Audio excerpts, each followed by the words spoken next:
Agora em Brasília, 8h20. Vida Acadêmica. E a vida acadêmica não para nem na quarta-feira de cinzas. Temos a participação ao vivo em nossos estúdios da nossa colunista, jornalista e pesquisadora Mariela Oliveira. Bom dia, Mariela. Bom dia, Sérgio. Bom dia a todos os ouvintes. É uma alegria estar aqui mesmo na quarta-feira de cinzas. Aproveitou essa paradinha do carnaval para colocar a papelada, as ideias em ordem? Sim. Sempre numa época de feriado vale a pena a gente aproveitar uma folguinha para organizar a programação do ano, né? Inclusive também para quem está na vida acadêmica, né, professora Mariela? Sim, com certeza. Esse período de 4 dias de folga, quem está na vida acadêmica, eu sempre recomendo que a pessoa tenha um momento de folia, se ela gostar, mas não se esqueça de dedicar pelo menos um pedacinho daquele dia para estudar. Então, está certo.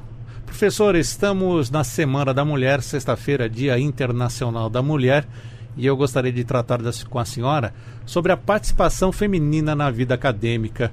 Podemos começar a falar sobre a representatividade dessas mulheres na vida acadêmica? Sim, Sérgio, esse tema é bastante oportuno, porque existe um crescente número de mulheres que procuram cada vez mais a vida acadêmica para a formação e também para a profissionalização. Tem um estudo que ele foi publicado em 2017 pela Elsevier, que é uma das principais editoras de revistas científicas do mundo. Ela, na verdade, é a maior editora científica do mundo. E ela mostra que nos últimos 20 anos, a proporção de mulheres que publicam textos científicos, né, artigos científicos, cresceu 11% no Brasil. E veja, o artigo científico é a principal forma de avaliação na carreira acadêmica. Então, a gente observa que as mulheres estão publicando mais no Brasil, então elas estão se inserindo mais na vida acadêmica. Os dados desse mesmo estudo mostram que, dentre os diferentes países pesquisados, Brasil e Portugal são os que mais contam com autoras em trabalhos científicos. Quase metade dos trabalhos, tanto de Brasil e de Portugal, tem como autoras mulheres. Ou seja, quase a mesma quantidade que os pesquisadores homens. Em número absoluto, seria 49% do total para mulheres. E se a gente compara com outros países do mundo, pesquisas desenvolvidas e publicadas nos Estados Unidos, na União Europeia, no Reino Unido, no Canadá, na Austrália, na França, na Dinamarca, as mulheres representam mais de 40% dos pesquisadores nos estudos científicos. E isso é um aumento bem importante, porque essa mesma editora, Sérgio, ela fez esse mesmo estudo comparando de 96 ao ano 2000. E nessa época, só Portugal tinha mais de 40% das mulheres entre os autores das pesquisas. Então, você vê um crescimento do número de mulheres em mais de 12 países diferentes pelo mundo. Isso mostra, então, um aumento, né, da participação das mulheres como autoras de trabalhos científicos e, consequentemente, um aumento delas nas atividades de pesquisa, enfim, um aumento das mulheres no universo científico. Nesse universo científico, qual é a proporção, então, de mulheres pesquisadoras no mundo, professora Mariela? Olha, a Unesco soltou um dado esse ano dizendo que menos de 30% de todos os pesquisadores no mundo são mulheres. Porque nem todas as pessoas que publicam artigos, elas estão, de fato, na carreira como pesquisadoras. E as mulheres, elas continuam, apesar desse aumento no número de publicações, elas continuam subrepresentadas em determinados campos de ciência, tecnologia, engenharia e matemáticas, tanto na formação, né, na graduação, quanto no âmbito das pesquisas, na atuação em um laboratório de pesquisa, por exemplo. Se a gente observar também os cargos de chefia e de gestão nas instituições de pesquisa, nas universidades, elas ainda são subrepresentadas. A Unesco divulgou esse dado, né, que quanto mais alto na escala dentro do sistema de pesquisa científica, há uma diminuição na participação feminina. E também, quando são cargos que exigem tomada de decisão, existem bem poucas mulheres atuando.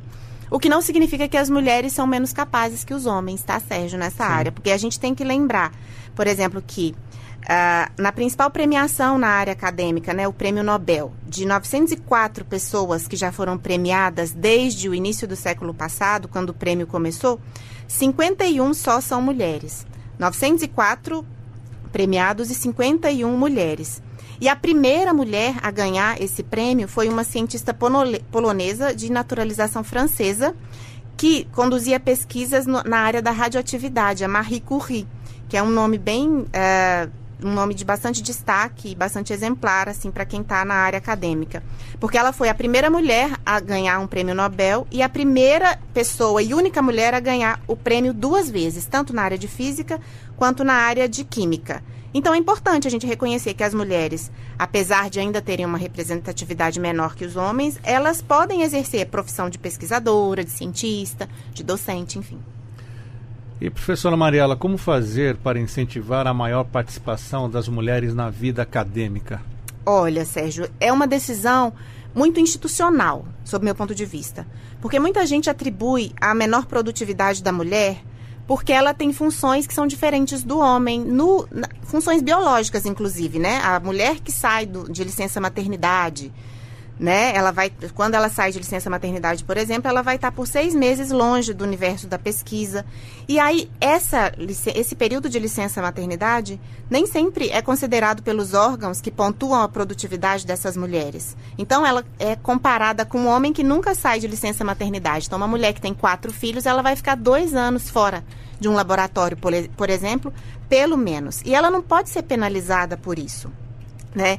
A gente percebe hoje que nem todas as agências de pesquisa consideram que essas mulheres podem ter ficado fora do universo científico exatamente por cuidar dos filhos, por passar mais tempo com os filhos. Então, é importante que os editais de incentivo à pesquisa considerem tempos diferentes para homens e para mulheres na hora de analisar o currículo. Inclusive, Sérgio, tem um movimento no Brasil que começou no fim do ano passado, de mulheres que começam a inserir no currículo Lattes, aquela plataforma que concentra a vida acadêmica de todo pesquisador no Brasil, elas começam a inserir o tempo de licença maternidade, porque é um tempo em que não se publica, não se pesquisa, não se orienta, mas nem por isso deve estar em segundo lugar em comparação ao trabalho de um homem, assim. Se a gente pensar no nível das pesquisadoras já em atividade, né? Tem também uma ideia, infelizmente ainda, de que algumas áreas não são para mulheres, né? Mas aí, no Brasil, também começou no ano passado um movimento de meninas e mulheres na ciência para divulgar para as meninas que elas também podem ser engenheiras, elas podem ser cientistas, elas podem ser pesquisadoras. São iniciativas ainda tímidas. Por exemplo, a ONU lança o Dia Mundial das Meninas e Mulheres na Ciência, que é 11 de fevereiro. É uma iniciativa tímida ainda, mas é melhor do que nada. Pelo menos levanta esse debate, sabe? E, professora, já que estamos falando dessas dificuldades, os desafios das mulheres, aquelas mulheres que estão ainda na universidade ou pensam em estar na universidade e ser mães, ou pensam em ser mães, há muitos desafios que precisam ser equilibrados, não precisam? Sim, com certeza. Muitas mulheres, por exemplo, não têm ainda, elas são gestantes e aí quando voltam da licença maternidade, elas não têm aonde deixar seus filhos, por exemplo. A gente tem até casos no Brasil de professores que retiraram alunas de aula porque elas tinham levado os filhos para a aula.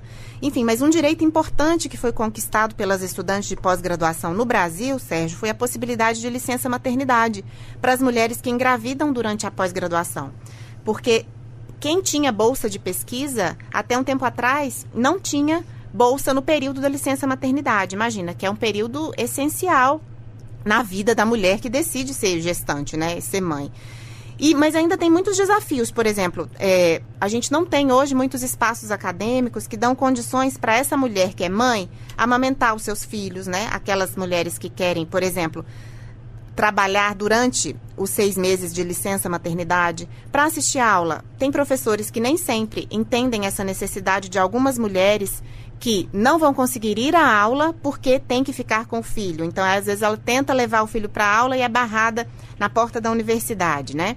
E aí, assim, eu não sou mãe ainda, mas eu fico profundamente tocada com vários relatos de assédio que a gente observa tanto no nosso entorno quanto nas redes sociais, que limitam e dificultam as mulheres que estão na vida acadêmica e limitam e dificultam sem necessidade, porque se você parar para pensar, a gente não tem que dificultar a vida de quem quer e quem pode ser mãe e quer ser cientista também, né? Essas mulheres, as suas renúncias, elas vão construir as nossas próximas gerações. Enfim, então tem muitos desafios, a gente depende ainda mas alguns avanços já existem. Tem professores que são mais sensíveis, tem instituições que são mais sensíveis e já tem essa legislação que permite uma bolsa ampliada para essas mulheres que são mães na universidade. E professora Mariela, aproveitando que estamos na Semana da Mulher, a mulher hoje que tenta seguir a vida acadêmica, como está hoje? Há uma dificuldade maior pelo fato de ser mulher ou não?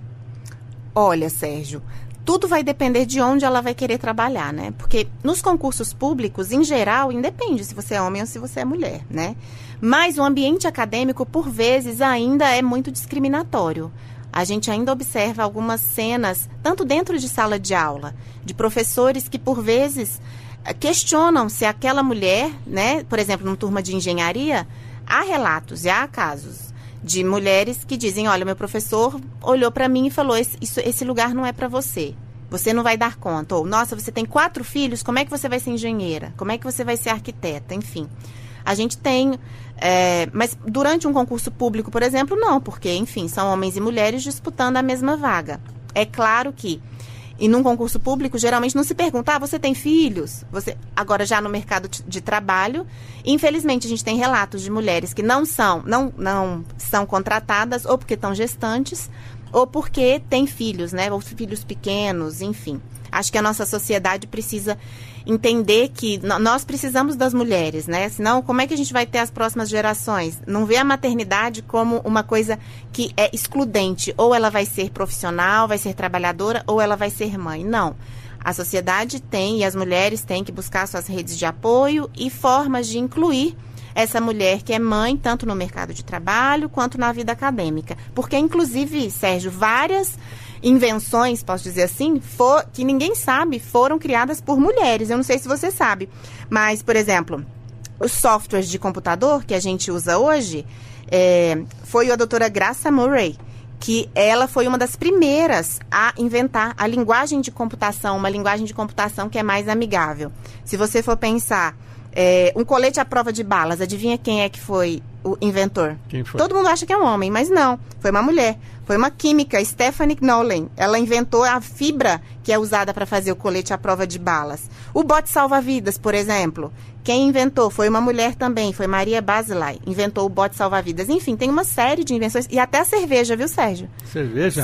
Sim, até a cerveja. Lá no Egito ainda não? As antigas mulheres da Mesopotâmia foram as primeiras a desenvolver, vender e a beber cerveja, tá? Então, as mulheres, elas estão podendo.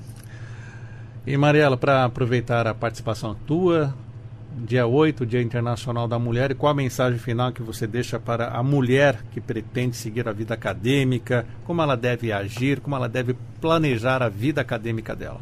Bom, o que eu posso dizer para essa mulher é que você pode sim ser uma cientista, ser uma pesquisadora, se você planejar, é bem isso.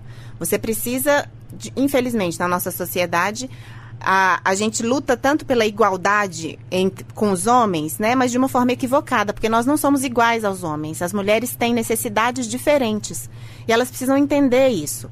Então, não se colocar numa posição de vítima, porque o vitimismo não leva a nada, mas, ao mesmo tempo, procurar instituições e qualquer carreira que ela for seguir, ela não se colocar muito numa posição de vítima, mas fazer o melhor trabalho que ela puder fazer, procurar uma rede de apoio e denunciar casos de assédio, que infelizmente não são incomuns nas universidades, Sérgio. Denuncie. Sim.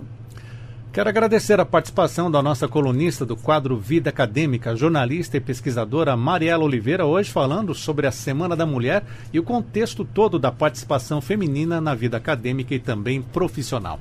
Professora Mariela, muito obrigado por estar conosco mais uma vez aqui na Rádio Justiça. Sempre é um prazer recebê-la. Eu que agradeço, Sérgio. Para mim é um prazer falar desse tema para o seu público. Obrigada.